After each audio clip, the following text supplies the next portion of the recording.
নমস্কাৰ সকলোলৈকে। আজি মই আবেলি চাহকাপ বনাবলৈ লৈছোঁ দহি কচুৰে এটা ৰেচিপি মানে দহি কচুৰ পকৰি। আপোনালোকে নিশ্চয় এই দহি কচুডাল চিনি পাইছে। এইডাল মই এনেকৈ ধুনীয়াকৈ বাৰীৰ পৰা কাটি আনি ধুই চাফা কৰি লৈছোঁ। লৈ এতিয়া মই কেনেদৰে পকৰিটো বনাওঁ আপোনালোকে শেষলৈকে ভিডিঅ'টো চাবচোন। দহি কচুডাল মই কাটি ল'লোঁ। এনেকৈ মই কাঁচি জোনৰ আকৃতি দিবই নালাগে, যিহেতু কচুডালৰ ষ্টাইলটোৱে তেনেকুৱা। এনেকৈ মই কাটি ল'লোঁ। কাটি এতিয়া মই এইটো বেচনত লেটিয়াই কেৰাহীত ৰিফাইনটো দি ফ্ৰাই কৰিম। আপোনালোকে শেষলৈকে ভিডিঅ'টো চাব।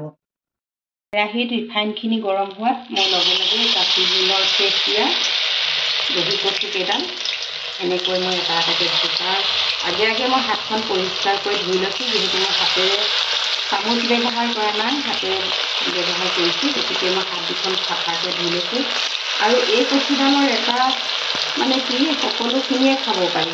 কচুডালৰ ডালটোও খাব পাৰি, পাচলি বনাই, লগতে আপোনাৰ আলুটোও খাব পাৰি। তাৰ যিটো কচু হয় সেইটোও খাব পাৰি।